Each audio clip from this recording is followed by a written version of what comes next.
share the words of God. At are you excited to hear God's words? Amen. Salamat po. At tayo po ay tumayong lahat as we read the words of God. Sige po, I invite everyone to please stand up as we read the words of God. Grab your King James Bible at buksan po natin ang ating pong King James Bible sa book of Hebrews chapter 4. Hebrews chapter 4. Basahin po natin ang the whole chapter ng Hebrews chapter 4. Ito po ay merong 16 verses. 16 verses. Nakita na po? Amen. Basahin na lang po natin ang Hebrews chapter 4, starting from verse 1 to verse 16 ng sabay-sabay. And while reading po ay let us meditate the words of God. Sige po, basahin po natin verse 1 ng sabay-sabay. Ready? Read.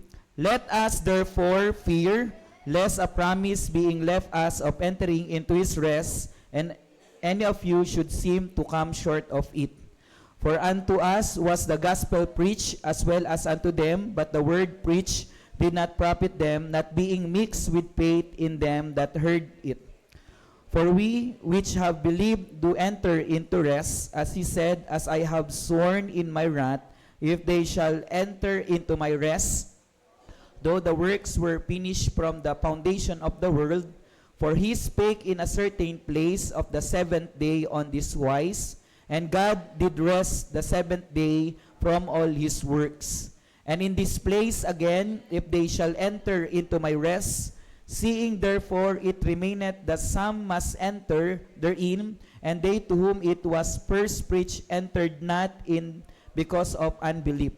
Again, he limited a certain day, saying in David, Today after so a long time, as it is said, Today if ye will hear his voice, harden not your hearts. For if Jesus had given them rest, then would he not afterward have spoken of another day? May not therefore a rest to the people of God. For he that is entered into his rest, he also had ceased from his own works, as God did from his.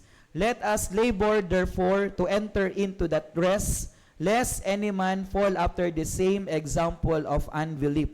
For the word of God is quick and powerful, and sharper than any two-edged sword, piercing even to the dividing asunder of soul and spirit, and of the joints and marrow, and is a discerner of the thoughts and intents of the heart. Neither is there any creature that is not manifest in his sight, but all things are naked and open unto the eyes of him with whom we have to do. Seeing then that we have a great high priest that is passed into the heavens, Jesus the Son of God, let us hold fast our profession, for we have not a high priest which cannot be touched with the feeling of our infirmities, but was in all points tempted like as we are, yet without sin. Let us therefore come boldly unto the throne of grace, that we may obtain mercy and find grace to help in time of need. So, sa chapter 4 po ng book of Hebrews, mapansin po natin, meron po ditong words na paulit-ulit pong nabanggit. Ano po kaya yung words po na yon? The word rest. Oo. Sa dito po sa atin po binasa, ang word na rest ay nabanggit po ng 9 times. 9 times. The word rest. Tingnan niyo po sa verse 1. Nandiyan po yung word na entering into his rest. Sa verse 3, nabanggit po ulit dyan yung word na enter into rest. Tapos doon rin po sa verse 3, nakabanggit, dalawang beses po binanggit yung word na they shall enter into my rest. Verse 4, nabanggit din po yun, God did rest. Verse 5, nabanggit po ulit yung word na they shall enter into my rest. Sa verse 6, nabanggit naman po dyan sa verse 8. Verse 8, rest. Then verse 9, meron din po diyang, therefore a rest to the people of God. Verse 10, nandyan po ulit yung word na enter into His rest. And verse 11, enter into that rest. So makita po natin, in this chapter alone, nabanggit na po yung word na rest, na nagpapakita po sa atin na ang rest ay napakahalaga. Rest. God is offering us rest. Kaya nga po, the title of our message for tonight is from verse 1 and until sa verse 16, ang pinaulit-ulit po dyan ng Panginoon is we need to enter to God's rest. Tinuturuan po tayo ng Panginoon to enter to God's rest. Sige, tayo po muna ay mag-pray. Dakilang Diyos na makapangyarihan sa lahat, muli kami po ay lumalapit at nagpapasalamat, Panginoon, sa gabing ito sa pagkabasa na inyo pong mga salita. At muli, Panginoon, bigyan niyo po kami ng wisdom as we study your words, Panginoon. And I pray, O Lord, na pangunahan niyo po ang mga salita niyo po sa gabing ito. And I'm begging on you, O Lord, na just use me tonight, give me words to say. At tanging mga salita niyo lamang po ang mapakinggan po ng bawat isa. I am not worthy, I'm just a sinner saved by grace, Panginoon. Just use me tonight as your instrument of your words, Panginoon. Tanging mga salita niyo po ang maihayag sa gabing ito. Higit po sa lahat, Panginoon, ay maging pagpapala ang inyo pong mga salita sa buhay po ng inyo pong mga anak. At ito po ay ma-apply po namin sa aming pong buhay Kristiyano, Panginoon. At anuman po ang aming pong ma-accomplish sa gabing ito, we will bring back all the glory and honor to Thy name, O Lord. Ito lang po ang aming samot dalangin sa tanging pangalan ng inyong anak na si Jesus. Amen. Salamat po, and you may be seated. So our message for tonight is entering to God's rest. Siguro po, ang bawat isa po sa atin ay nangangailangan ng rest. Wala naman pong kahit isa po sa atin ang hindi kailangan ng rest. Amen? When we say rest, it is not just simply a physical relaxation. Yung makapagpahinga tayo physically.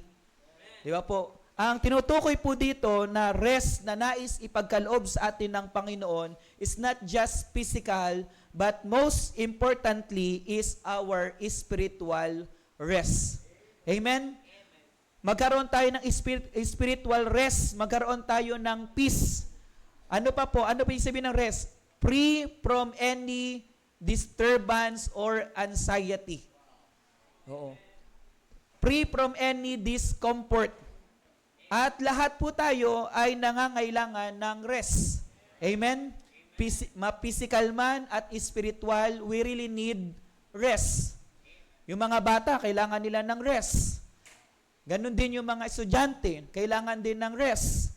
Yung mga naghahanap buhay, may mga business, kailangan ng rest. Ang parents, kailangan ng rest. Every one of us, Christians, needs rest. Oh, ang hirap naman po kung hindi tayo magkaroon ng rest. Di ba po? Tayo nga po, ang kagandahan po dito, kapag tayo napagod physical, ay itulog lang natin, ay kinabukasan, energized na tayo. Amen? Medyo pagod ka, physical, mental, kumain ka lang ng paborito mong pagkain, uminom ka ng kape, ng soft drinks, favorite drinks mo, ay nag-energize ka na. Amen? Pagpagod ka, physical. Pagpagod tayo physical, upo ka lang dyan, mamaya ay tulog na. Magkakaroon ka agad ng energy. Magkakaroon ka agad ng kalakasan. Pero, ganun po kapag physical rest. Mabilis lang matugunan yung ating pangangailangan kapag tayo ay physically napapagod. Pero how about our spiritual?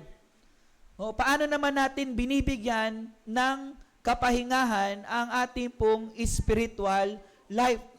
Kung ang ating physical life ay nangangailangan ng rest, ganun din po tayo spiritually. We need rest. Especially ngayon, kailangan talaga po natin ng rest, especially in our world na parang ang daming kaguluhan na nangyayari. Bukas ka lang ng social media mo, ng Facebook, ang dami ng mga news na pwede magkaroon sa atin ng discomfort, nagkakaroon tayo ng troubles, disturbance. It pollutes our minds at nakakapagod. Especially we are now living in this fast-changing world, darkening world, digital world, nakakapagod. Diba po? Nakakapagod mamuhay. Kaya nga po, kailangan natin ng rest. At alam nyo po, ang kagandahan po sa isang Kristiyano, meron tayong Wednesday prayer meeting. Alam nyo po bakit meron tayong midweek service? Kasi from Monday, Tuesday, nagpagal ka na. Nagpagal na tayo. Nakipag-battle na tayo in the world. Sa school, sa trabaho, in the world, nakipag-battle na tayo. Oo, maari nung Sunday, nagkaroon na tayo ng spiritual rest, pero pagpasok ulit ng Monday, nandyan na naman ulit yung mga troubles, nandyan ulit yung mga battles in this world. Kaya kailangan natin ng another rest ng Wednesday.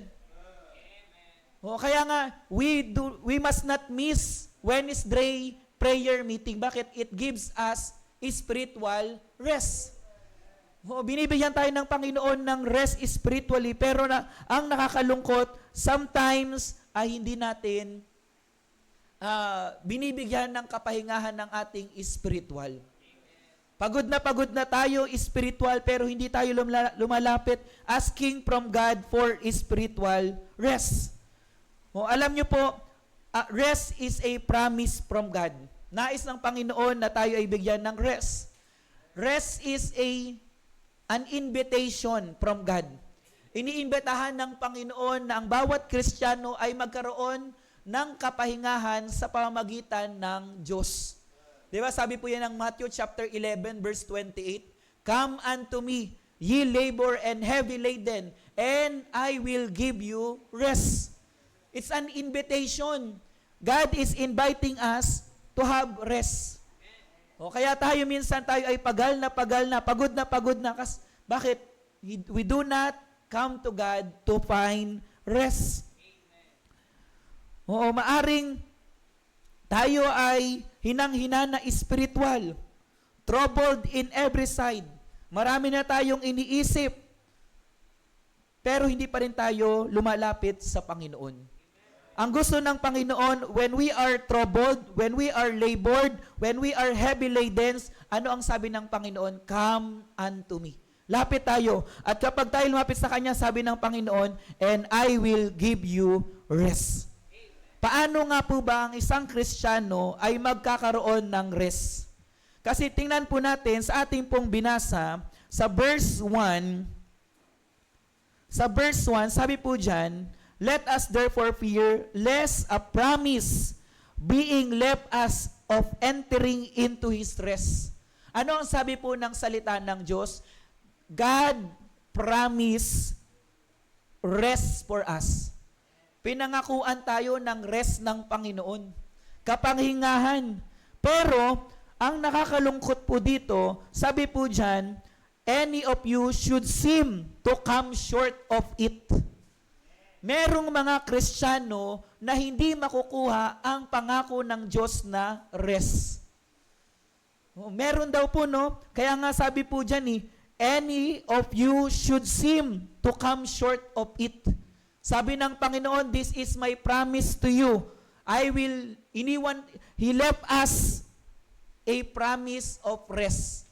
Pero hindi lahat ay makakasumpong ng rest. Kaya nga po, ano ang kailangan nating gawin para makuha natin yung promise of God of rest? O, ano po yung point number 1 natin? How to find rest with the Lord. Ano po sabi sa verse 1? Let us therefore fear. That is our point number 1. Let us therefore fear. Alam niyo po, kadalasan mababasa po natin sa Bible, ang lagi pong binabanggit dyan ay fear not. Fear not. Huwag kang matakot. Pero kakaiba po itong verse 1. Ang sabi naman ng Panginoon, matakot ka. Matakot tayo. Oh, parang ano po, kadalasan ang exhortation from the words of God, lagi binabagit, fear not. Huwag kang matakot. Pero anong sabi naman ng Panginoon dito sa verse 1? Let us therefore fear. Meron dapat tayong katakutan. Ano daw po yung dapat nating katakutan? Ang hindi natin makuha ang pangakong rest from the words of God. Kasi yun ang sabi ng Panginoon eh, let us therefore fear. Ano daw po ang dapat nating katakutan? Lest a promise being left of us, yung pinangako sa atin ng Diyos na rest, come short of it, hindi mo makuha, maklaim. Kaya nga po, nakakatakot sa isang Kristiyano na walang rest spiritually. Nakakatakot sa isang Kristiyano na tayo ay namumuhay that we are not coming to God asking rest. Nakakita na po ba tayo ng Kristiyano na namumuhay pero hindi lumalapit sa Panginoon? Yan ang kinakatakutan. Yan ang dapat nating katakutan. If we are a Christian na hindi na lumalapit sa Panginoon, sabi ng Bible, matakot ka. Kapag ikaw isang Kristiyano na hindi ka na umaattend ng prayer meeting, sabi ng Panginoon, aba, matakot ka na. Di ba? Sabi ng Panginoon kapag hindi ka na, you do not come to God, aba, sabi ng Panginoon, matakot ka. O, kaya nga po, every time na wala tayo, every prayer meeting, every services, gano'n na lang po yung pag-aalala ng ating pong man of God, ng ating pong pastor. Bakit? Wala silang kapahingahan mula sa salita ng Diyos. At yun na po ay babala na rin po ng Panginoon Therefore, fear. Matakot ka kung wala kang, you do not enter from the rest of God. O, kaya nga maraming Kristiyano ay pagod na, hindi pa rin lumalapit ng sa Panginoon asking rest. Kaya nga po, this verse ay nagpapaalala po sa atin na hindi po tayo dapat maging complacent at maging slackness sa ating pong buhay pananampalataya. Yes, as a Christian, bilang anak na ng Diyos, God give us the promise of eternal life. Meron ka na niyan kung ikay totoo mong tinanggap ang Panginoong Jesus. Pero, hindi pa naman tayo pinapauwi ng Panginoon doon sa ating eternal rest in heaven. Oo. At habang nabubuhay tayo sa mundong ito, meron talagang pagpapagal pa rin. At ang gusto ng Panginoon, habang ikaw ay nagpapagal in this world, meron kang rest from the words of God. Yes, God promised a peace. He promised rest. Pero anong kondisyon? We must come to Him. Merong kondisyon. Di ba Matthew chapter 11 verse 28? Come. Meron dapat tayong gawin. Meron tayong dapat, lumapit tayo sa Panginoon. Don't miss prayer meeting to claim the spiritual rest. Oo, kasi imagine buong linggo lumipas, you are troubled, nakipag-battle ka, pero wala kang spiritual rest. Bugbog tayo ng kaaway. Oo. Lalo na, wala ka na ng prayer meeting, wala ka pa ng Sunday, wala ka pa ng Sunday school. Wala talagang spiritual rest. Kaya nga sabi ng Panginoon, katakutan mo yan. Katakutan mo yan na wala ka pag Sunday school, wala ka Sunday morning, Sunday evening, prayer meeting, katakutan mo yan. Kasi nga walang rest, hindi mo nakuha yung promise of God na rest. Kaya nga don't miss every services. Kaya nga ganun na lang lagi ang encouragement sa atin ng man of God to come every services. Hindi para sa man of God, kundi para sa atin bilang mananampalataya because it gives us spiritual rest.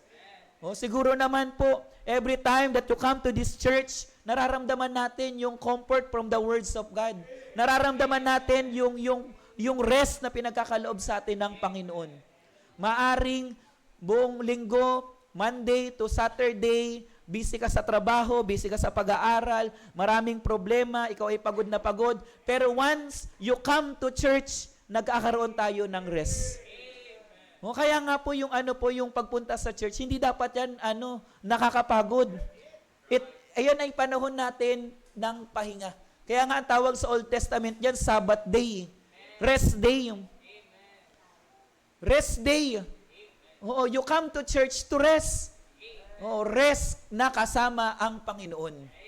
Oh, rest na kasama ang Diyos, ang salita ng Diyos. Oh, nakakatakot mamuhay na walang rest from the Lord. hindi na natin kasama ang Diyos. We work hard for nothing. Oo, lahat ng pagpapagal natin ay magiging baliwala. Lahat ng pag-iisip natin, pag-overthink natin ay mababaliwala. Lahat ng paghahabol natin sa mga blessing, sa lahat ng gusto nating marating sa ating pong buhay, sa ating business, sa ating trabaho, wala namang masama.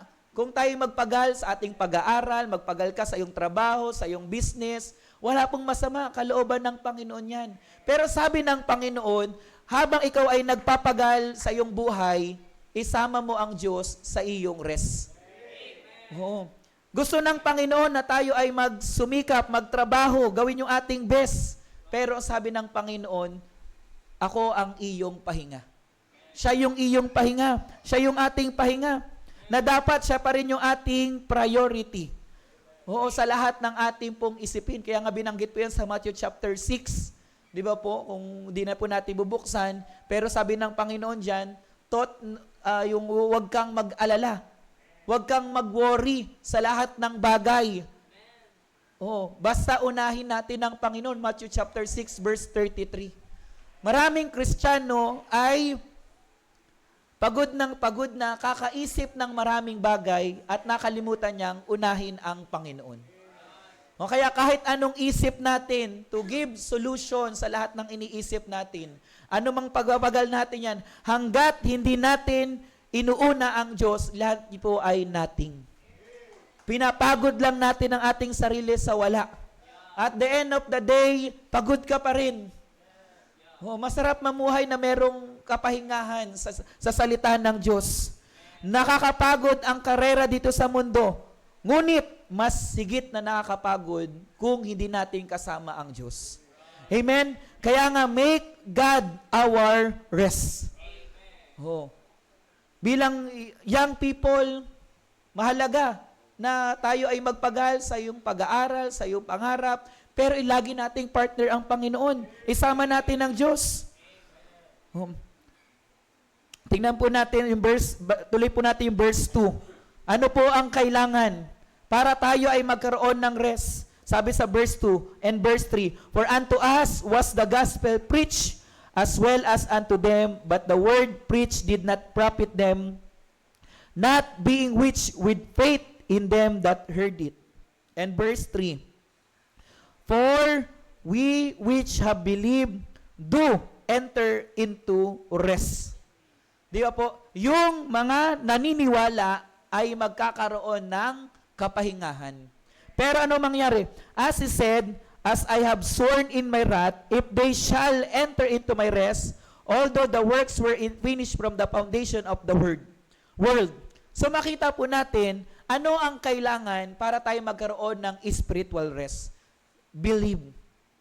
Pananampalataya. Faith is a requirement for us to have spiritual rest.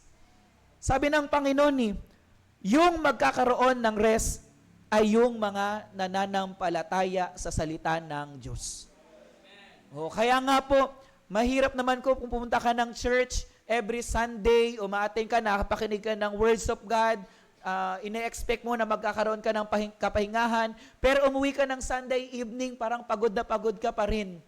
Anong reason bakit hindi ka nakatagpo ng rest? Baka kulang ka sa pananampalataya sa iyong napakinggan. Oh, maraming salita ng Diyos ang napakinggan mo Sunday, Wednesday, pero pagdating mo sa iyong tahanan, pagod ka pa rin. Bakit? Kulang sa pananampalataya. Di ba nakita po natin sa verse 3? Meron silang napapakinggan na words of God. Pero anong kulang? Pananampalataya. Kaya ano nangyari? They entered not into the rest of God. Kaya nga, whenever you come to church, you hear the preaching of the words of God, anong kailangan? Believe. Kasi kapag ikaw ay nanampalataya, you will enter into the rest of God. O kaya maraming Kristiyano ang hindi nakakatagpo ng rest, kulang sa faith, kulang sa pananampalataya. Kaya nga po, faith is a requirement from the words of God. God's rest is reserved for those who believe. Oo. Na kahit anong isipin mo, ipagkatiwala mo yan sa Panginoon, magkakaroon ka pa rin ng peace. Kasi nananampalataya ka na ang Diyos ang magbibigay ng solusyon dyan eh. Ano mang alalahanin natin, ano man yung burden natin, once you lay down all our burdens to God, nanampalataya ka na ito ay pagagaanin ng Panginoon, magkakaroon tayo ng rest. Tingnan din po natin ang verse 6. Paano tayo magkakaroon ng spiritual rest? Sa verse 6, I think, buksan po naman natin Hebrews chapter 3, verse 18 to 19. Nasa, lang po, taas. Hebrews chapter 3, verse 18. And to whom swear he that they should not enter into his rest, but to them that believe not. Kaya walang rest kasi they believe not. So we see that they could not enter because of unbelief. Because of our unbelief. Why we cannot have peace of mind? Why we cannot have spiritual rest? Because of our unbelief. Kulang tayo sa pananampalataya sa Diyos. Kulang tayo sa paniniwala sa bawat salita ng Diyos na ating napapakinggan. Punong-puno na tayo ng words of God every time we come to the church. Ano ang kailangan nating dagdagan? Yung ating pananampalataya. Tingnan po natin verse 6 ng Hebrews chapter 4. Ano po ang sabi dyan ng Biblia? Seeing, therefore, it remaineth that some must enter therein. Sana yung some, kasama tayo. Some must enter therein.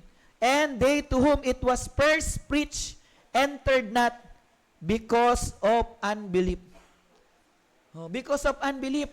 Merong mga hindi makasumpong ng kapahingahan because of unbelief. The Word of God is very clear na ang pananampalataya ay mahalaga for our spiritual rest. Kaya anong kailangan natin? We must be humble.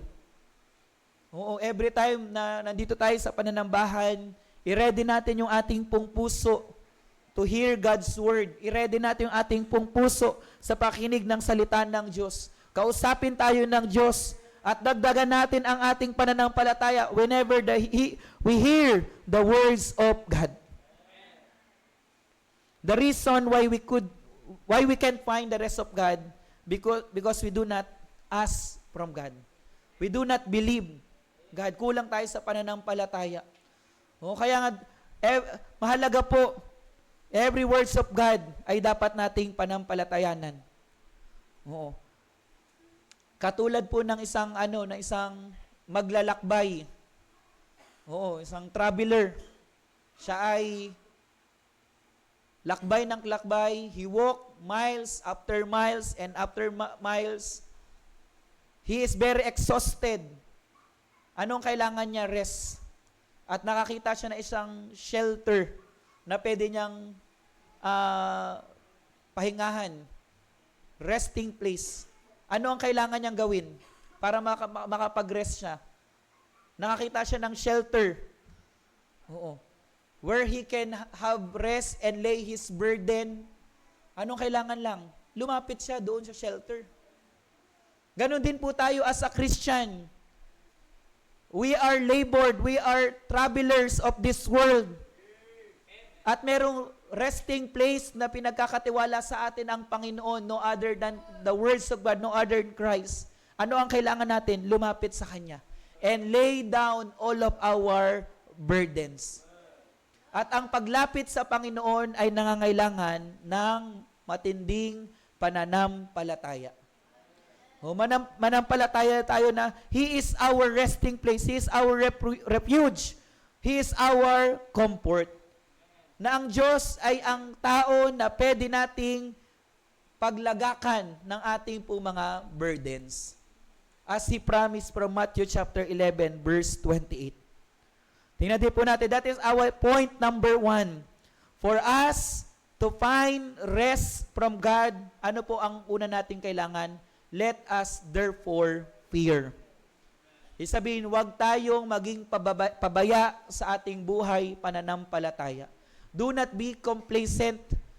Do not slack in our Christian life. Ang gusto ng Panginoon ay tayo ay mamuhay na merong pananampalataya. At ano po, basahin naman po natin ang verse 11. How to find rest from God. Verse 11. Sabi diyan, let us labor, therefore, to enter into that rest. Meron ulit requirement ang Panginoon. Ano po ang requirement? Let us therefore labor. That is our point number 2. Mahirap ngayon, yung mga walang ginagawa, sila pa yung naghahanap ng rest. Sabi nung isang tambay, anong ginagawa mo? Bakit ka nakatambay? Di nagpapahinga. Kung sino yung walang ginagawa, sila pa yung laging nagpapahinga. Sila pa yung laging nangangailangan ng rest. Kaya nga dapat kung wala tayong ginagawa, dapat hindi mo naghahanap ng rest.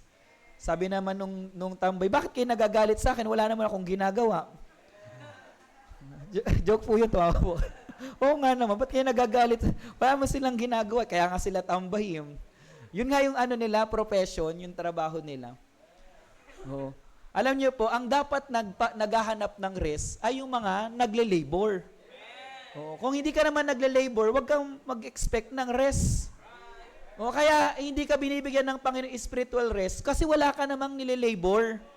Wala ka namang tinatrabaho. Kaya anong sabi ng Panginoon? Labor, magtrabaho ka, at pag nagtrabaho ka, anong kasunod? Meron kang rest. Hindi hahayaan ng Panginoon na ang mga Kristiyanong nagle-labor ay hindi makakasumpong ng spiritual rest. Spiritual rest, we must labor, sabi ng Panginoon. Labor to obey God. Kaya nga po, kailangan ng obedience sa salita ng Panginoon. And obedience takes sacrifices and efforts. Ang totoong sumusunod sa Diyos ay yung mga nagbibigay ng effort. Yung nagbibigay ng sacrifice. Yung napapagod. Yung merong kailangang bitawan, isacrifice, yung kailangan dugot pawis para makasunod sa Panginoon. It takes labor and sacrifices to obey the Lord. Labor. Mag-sacrifice tayo. Let us give our effort. Let us give our time, our talent, our treasure to labor for God. Give our best when we labor for God. At kapag binigay natin ang ating pong labor sa Panginoon, hindi niya hahayaan na ikaw ay mapagod. As a laboring man of God, as someone na naglilingkod sa Panginoon, listen from their testimonies. Mapapakinggan naman natin sa testimony ng mga naglilingkod sa Panginoon. Kaya po, whenever they testify, yes, sila ay nagbibigay ng oras, nagbibigay ng kanilang talent, they give their strength to the Lord. Napapagod sila physical, pero meron silang satisfaction spiritual. Every time na may testimony ang minister of God, lagi yan, kasama yan. Nakakapagod, tanghaling tapat, mainit. Merong sacrifices silang binibigay. Pero anong meron sila? Gladness and joy. Meron pa rin silang spiritual rest. Bagamat sila ay physically tired, exhausted, pero sila magaan ang kanilang loob. Meron silang kagalakan. Kaya nga makita mo sila, lagi pa rin silang nakangiti. Sila pa rin yung unang babati sa'yo. Sila pa rin yung unang mag-smile sa'yo pagpasok mo pa lang ng church. Pero laboring man sila. Hindi mo makikita sa kanilang mukha na sila ay pagod physical. Bakit? Meron silang inward peace, rest na nararamdaman na pinagkaloob ng Panginoon. As ministers of God, as yung mga naglilingkod sa Panginoon, hindi ibig sabihin nun, wala silang pinagkakaabalahan. Parang, umano yung boss ko, parang gumanda yung bosses ko. Ano nyo lang naman po, tanungin nyo lang po yung mga naglilingkod sa Panginoon. Ano rin sila, busy rin sila sa kanilang mga personal life. Nag-aaral, nagtatrabaho, may pamilya, may business, but they labor for God. And yes, it's tiring, pero for them, it's satisfying and fulfilling. Oo. Physically exhausting, pero meron pa rin silang gladness. Kaya nga po, as ministers of God, kung ikaw ay naglilingkod sa Panginoon at nakakaramdam ka ng pagod physical, do not stop, do not give up. Kasi natural lang naman yan eh. Bakit ka napapagod? Kasi meron kang ginagawa. Actually, kahit wala kang ginagawa, napapagod ka pa rin eh. Di ba? Kahit ano ka lang, Facebook ka lang, Netflix ka lang, nakakapagod din yun. Diba? Kaya nga kahit wala kang ginagawa, nakakapagod pa rin. Kaya nga mas mahalaga na ikaw ay mapagod, pero sa kalooban ng Panginoon. Do not stop kung ikaw ay napapagod na physical. Pero anong sabi ng Panginoon? If you are exhausted physically, do more sa kalooban ng Panginoon. Labor more abundantly para sa Panginoon, katulad ni Apostle Paul. Tingnan natin ang 1 Corinthians chapter 15. 1 Corinthians chapter 15. Si Apostle Paul, pagod na pagod, ang daming troubles, ang daming burdens. Marami siyang ginagawa, pero anong ginawa niya? 1 Corinthians chapter 15, verse 10.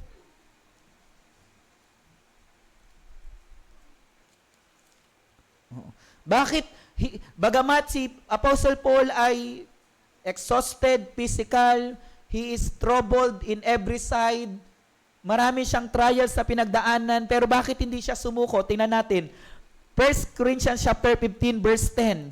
Ano ang sabi dyan ng salita ng Diyos?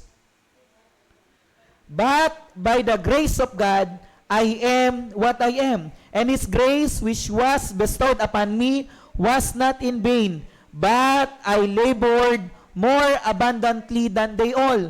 Yet not I, but the grace of God which was with me.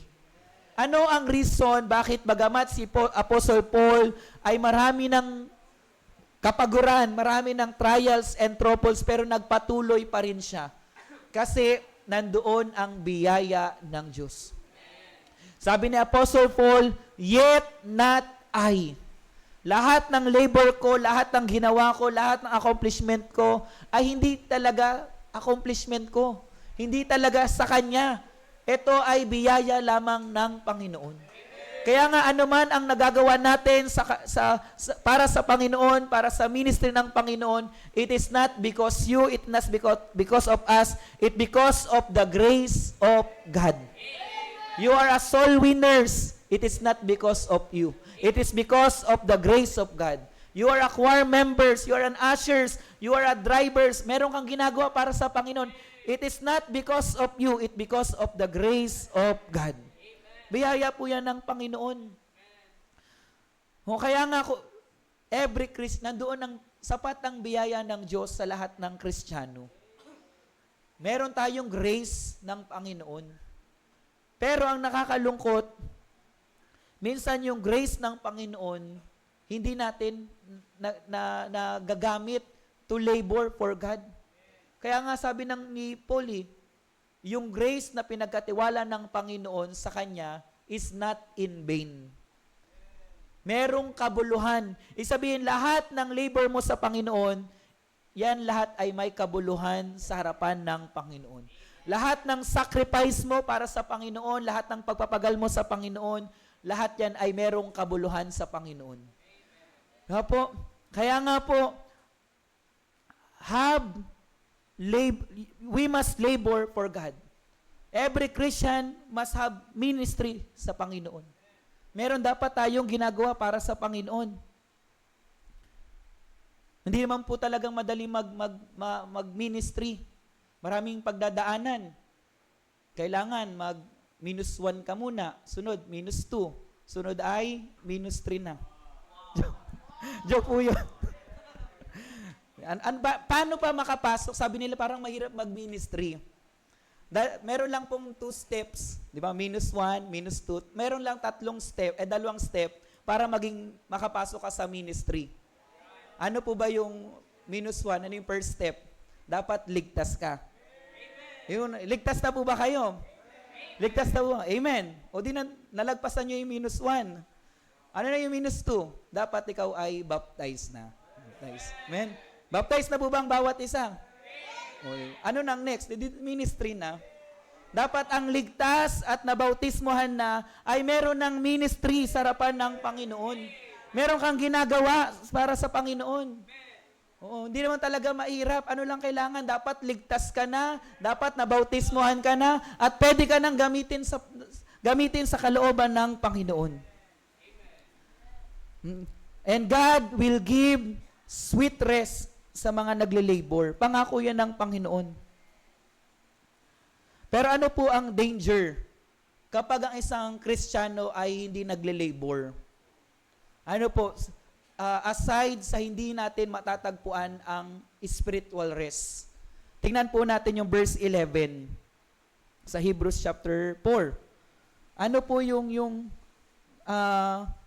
danger kapag we do not labor sa Panginoon? Sabi sa verse 11, let us labor therefore to enter into that rest. That is the promise of God. Pero what if you do not labor? Sabi diyan, lest any man fall after the same example of unbelief. Ayan. Ibig sabihin po pala, kaya ang isang Kristiyano ay hindi pa nagle-labor kasi ano po ulit? Kulang na naman sa pananampalataya. Humihina yung pananampalataya natin if we do not labor for God, and that is very dangerous. Kaya nga, ang naglilingkod sa Panginoon at yung nagiging part ng ministry, sila yung lumalakas spiritual, mas tumitibay sa pananampalataya. Oo. Bakit?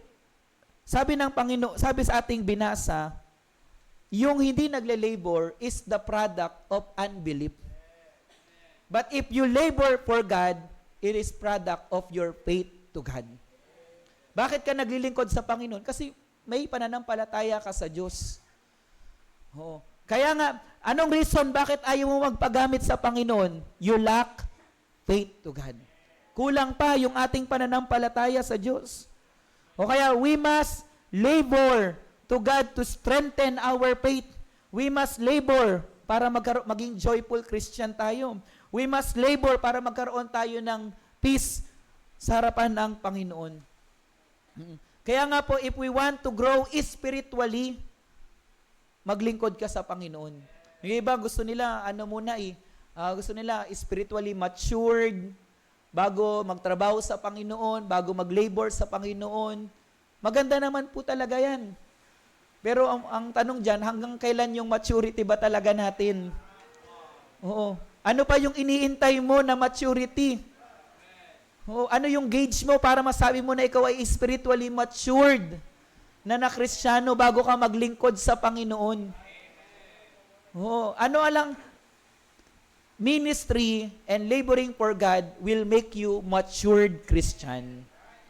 Huwag mo nang intayin ilang Sunday school pa ba, ilang conference pa nga atinan mo, ilang mensahe pang babakinggan mo bago ka maglingkod sa Panginoon. Sapat na ikaw ay ligtas, nabautismohan at nananampalataya sa Diyos para ikaw ay maglingkod. Oo, marami kasi ang Kristiyano, ang excuse ay hindi pa ako makakapaglingkod sa Panginoon kasi parang hindi pa ako matured eh. Oo, sino po ba yung matured sa atin? O ano po ba yung gauge natin para masabi isang Kristiyano ay matured? Oo. Habang tayo nabubuhay, binibuild up ng Panginoon yung maturity natin. Hindi po ibig sabihin na ikaw ay nasa ministry, ikaw ay fully matured na. O nasa ministry ka kasi binibuild up pa rin tayo ng Panginoon. God is keeping na i-hone ang ating buhay Kristiyano. Kaya nga po yan yung ating pangalawang dapat gawin. Sabi po ng salita ng Diyos, let us labor. Let us labor. And para sa ating point number 3, tingnan din po natin ang verse 14. Ano ang kailangan para magkaroon tayo? We find rest with the Lord. Verse 14, seeing then that we have a great high priest that is passed into the heavens, Jesus, the Son of God, let us hold fast our profession. Let us hold fast. That is our point number 2. When we say, 3, let us hold fast. Ano po bang isabihin ng hold fast? Ibig sabihin, to grip something firmly. Panghawakan mo na. Ano pa? Ibig sabihin, we need to commit ourselves na. Manindigan ka na dyan, i-commit mo na yung sarili mo. Ano yung sabihin ng hold fast? To unwaver. Huwag kang unwavering commitment. Do not give up, sabi ng salita ng Diyos. Hold fast. Hold fast. Our profession. Nandyan ka na sa ministry, naglilingkod ka na sa Panginoon. Ang sabi ng Panginoon, hold fast. Keep it firmly. Kasi alam niyo po, ang kaaway, meron siyang devices para yung paghawak natin doon sa ministry, unti-unti nating bitawan. Yung unwavering faith mo sa Panginoon, merong gagawin ng kaaway para to move backward. Yung commitment mo sa Panginoon, merong gagawin ng kaaway para hindi mo ma-fulfill yung commitment mo sa Panginoon. There are devices from the enemies para hindi tayo makapag-hold fast of our profession. Kaya nga po, kapag tayo ay nag-waver doon sa profession of our faith, ang nagwagi is yung kaaway sa buhay po natin. But if we keep holding fast in the profession of our faith, in our testimony, ang Diyos ang nagwawagi sa ating pong buhay. Hold fast our profession in times of trials, in times of persecution, in times of testing. We must hold fast our faith, our profession of Christ. We must hold fast our testimony sa harapan ng Panginoon. Ano ang reason kung bakit may mga pagkakataon na ang isang Kristiyano ay hindi na nagawang mag-hold fast? Sabihin, napabayaan mo na ang iyong paglilingkod sa Panginoon, napabayaan mo na yung pananambahan mo sa Diyos, napabayaan mo na yung panalangin, ang ministry. Ano po ba ang reason? Bakit many Christians opted not to attend services, opted not to minister sa Panginoon? Merong dahilan. Ano po ang dahilan bakit maraming Kristiyano ang hindi makapag-hold fast with the professions of faith? Tingnan po natin yung verse 14. Balikan po natin yung verse 14. Seeing then that we have great high priest that is passed into the heaven, Jesus, the Son of God. Ano ang reason? Highlight the word seeing. Kaya hindi makapag-hold fast ang isang Kristiyano kasi maaring hindi niya na nakikita. Seeing. Maaring meron na siyang hindi nakikita. Baka hindi mo na nakikita ang kabutihan ng Diyos sa buhay mo. Baka hindi ka na talaga nakapokus kanino? Sa ating greatest high priest. Sino po yung high priest? Jesus Christ. Isa lang ang dahilan bakit ikaw ay naging matamlay na sa iyong pananambahan, sa iyong panalangin, sa iyong ministry. You lose focus to Jesus Christ. Dumating sa panahon na baka umaattend ka na ng church na hindi talaga nakatuon kay Kristo. Baka may dumating sa panahon na ikay naglilingkod na pero hindi na talaga si Kristo ang iyong focus. Kaya nga napakahalaga yung word na seeing. The word seeing, sabihin ay continuous. While holding fast, habang pinupulfill mo yung commitment mo sa Panginoon, dapat nakikita mo ang gawa ni Kristo sa buhay natin. Isa lang naman ang dahilan. Bakit marami ang naging matamlay sa Panginoon na walan ng focus kay Kristo. But if we keep on seeing our greatest high priest, if we focus to the Lord Jesus Christ, magagawa natin to fulfill our commitment. Oo. Hindi maaari na nakikita mo yung ginawa ni Kristo sa buhay mo, nakikita mo how God great in your life, pero magiging slack tayo sa ating paglilingkod sa Panginoon. Tingnan din po natin ang Hebrews chapter 12 verse 2. Mahalaga po to hold fast, to fulfill our commitment, at magagawa lang po natin yan if we keep our focus to the Lord. You want to stay in the ministry despite of trials, despite of exhaustion, balik tayo kay Kristo. Tingin lang ulit tayo kay Kristo. Because despite na maraming problema, ano ang kailangan lang? Tingin lang po tayo kay Kristo. Tingnan po natin Hebrews chapter 12 verse 2. Anong sabi diyan ng Bible? Looking unto Jesus, the author and finisher of our faith, who for the joy that was set before him endured the cross, despising the shame, and is set down at the right hand of the throne of God. O, kailangan nakikita natin to. When you are tired, look unto Jesus. When you are, meron kang thinking na you want to keep from the ministry, tinatamad ka ng manambahan, tinatamad kang umatin ng prayer meeting, tinatamad kang umatin ng Sunday school, look unto Jesus. Oh, lagi mo nang naiisip, nakakapagod naman to, nakakapagod naman maglingkod, nakakapagod manambahan. Tingnan mo ang ginawa ni Kristo para sa iyo. Anong ginawa ng Panginoon para sa atin? Who set before him endured the cross. Alalahanin mo ang ginawa ni Kristo at the cross of Calvary. Dapat yung pagkaalala pa lang natin sa buhay, sa ginawa ni Kristo doon sa cross of Calvary, sapat na para tayo ay magpatuloy. Ano pa? Despising the shame. Diba po? He endured yung shame. Dinuraan siya.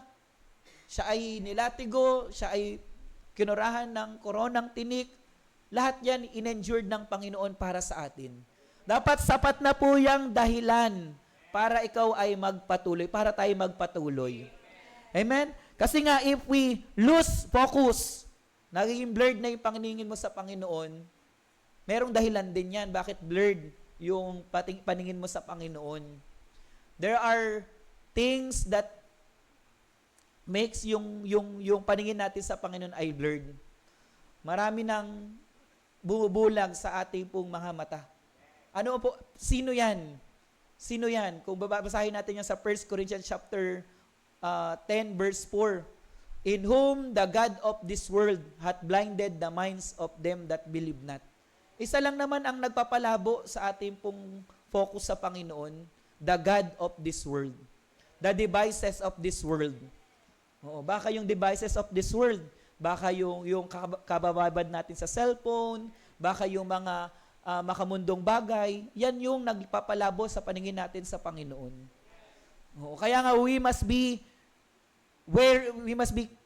careful sa devices ng God of this world kasi it will make our focus to the Lord blurred. Kaya nga, set our eyes focus unto the Lord. Kapag ikay nakapokus na sa Panginoon, ano ang blessing? God will help you to fulfill our commitment sa Panginoon. Hindi maaari na ikaw ay nag-commit sa Panginoon at hindi mo yan mapupulfill. Hindi natin mapupulfill yan in our own strength. Mapupulfill natin yan if we keep seeing the Lord Jesus Christ in our life. Seeing, pag sinabing seeing, continuous. Huwag mong pababayaan ang paningin mo kay Kristo, ang paningin mo sa Diyos. Yun ang ating, the Lord Jesus Christ is the center of our labor. The Lord Jesus Christ is the author and finisher of our faith. That is our point number 3. At point number 4, ano pa ang kailangan natin gawin? Not just, balikan po natin sa ating pong Hebrews chapter 4, not only let us therefore fear, not only let us labor, and let us not hold fast, but also verse 16. Tingnan po natin yung verse 16. Let us therefore come boldly. Boldly. Let us come boldly. Boldly. When we say boldly, merong kang confidence. You put your trust. Sabihin, kaya ka lumalapit sa isang tao kapag meron kang pangangailangan kasi may tiwala ka sa kanya. Amen? Yan, meron kang problema. Bakit ka hingi ng tulong sa kanya? Kasi meron kang tiwala doon. Meron kang dinadala. Bakit mo sasabihin sa kanya? Kasi meron kang tiwala sa kanya. Ang sabi ng Panginoon, ng salita ng Diyos sa verse 16, kapag ikaw ay mayroong burdens, meron kang problema, saan tayo dapat boldly nalalapit? In the throne of grace. We must put our confidence, we must put our trust sa throne of grace. Kapag meron kang problema, napapagod ka na, lumapit ka sa throne of grace. With boldness. Merong confidence. Isabihin ng confidence, 100% naniniwala ka na kapag yung burdens mo, binigay mo sa Panginoon, papaganin niya ng Panginoon. When we say boldly, kapag meron kang prayer request sa Panginoon, once na ibinigay mo na sa Kanya, 100% naniniwala ka na sasagutin ng Diyos. That is boldness. Walang doubt. Alam naman po natin, when you pray to God, ano ang next? Paniwalaan mo na iyan ay sasagutin ng Diyos. Paniwalaan mo. Because yung pinaglagakan mo ng iyong burdens is our God, who is Almighty. Walang imposible sa Panginoon. Sabi ng Luke chapter 1, verse 37. For with God, nothing shall be impossible. Let us come boldly. Yung word na let us come boldly, hindi yan request ng Panginoon. It is a command sa atin. Actually, yung lahat na yon, yung let us therefore fear, let us therefore labor, let us therefore hold fast, let us come boldly. Hindi yan request ng Panginoon. It is a command of God sa atin.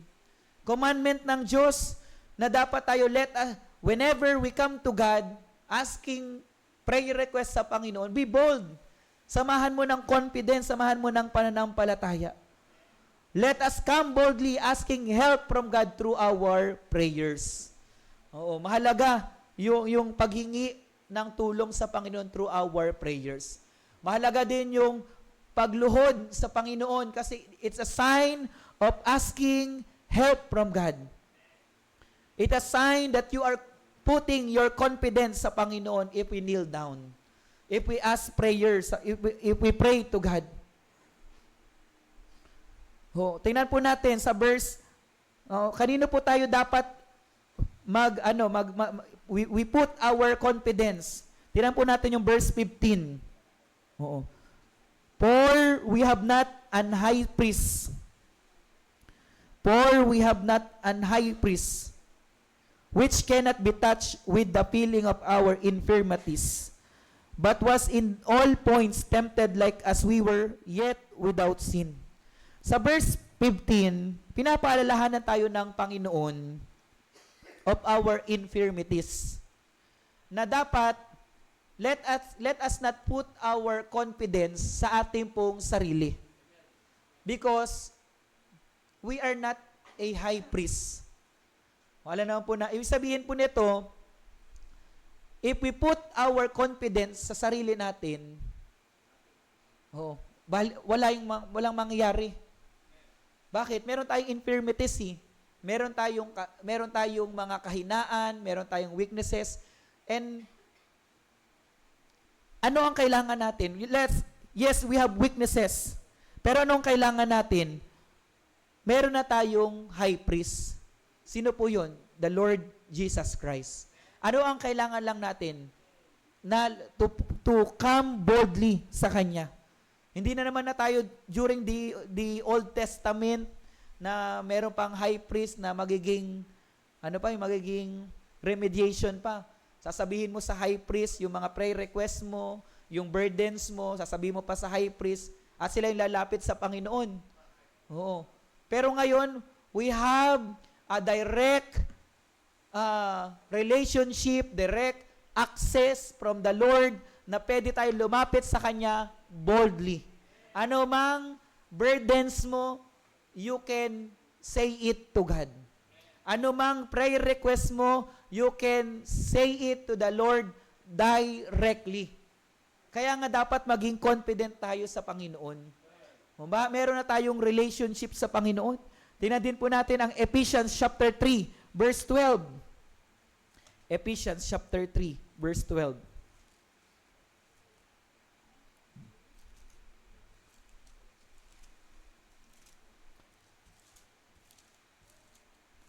Ano sabi po dyan ng Bible? 3 verse 12. In whom we have boldness and access with confidence by the faith of Him. Yan po ang kailangan natin. Boldness and confidence sa paglapit sa Panginoon. Huwag kang mahihiyang sabihin sa Panginoon lahat ng problema mo, lahat ng request mo. Huwag kang mahiya. Bakit? We are sons of God. Parang obligasyon ng Panginoon na ibigay ang pangangailangan ng kanyang anak. Ano lang kailangan natin? Be bold na sabihin niya sa Panginoon. Be bold na ilagak lahat ng ating burden sa Panginoon. We have the right to talk and request anything to Him directly because we are sons of God. Kung totoo tayong ligtas, dapat be bold na lumapit sa Panginoon in the throne of God. If you are in the time of help, in time of need, di ba sabi ng Panginoon, kapag meron kang need, in time of needs ka, in times of troubles ka, anong kailangan? Come to God. And we will obtain mercy from the Lord, from our God. Yun po ang ating pong mensahe sa gabing ito, entering to God's rest. Paano tayo makakasumpong ng spiritual rest from the Lord? Number 1, let us therefore fear. Number 2, let us labor. And number 3, let us hold fast the profession of our faith. And lastly, let us come boldly unto the throne of grace. Kapag nagawa po natin yung apat na yon, sabi ng salita ng Diyos, we might enter into the God's rest. Spiritually, magkakaroon tayo ng kapahingahan, magkakaroon tayo ng peace of mind, magkakaroon tayo ng gladness and joy of our hearts. At salamat po sa salita ng Diyos. Tayo po ay mag-pray.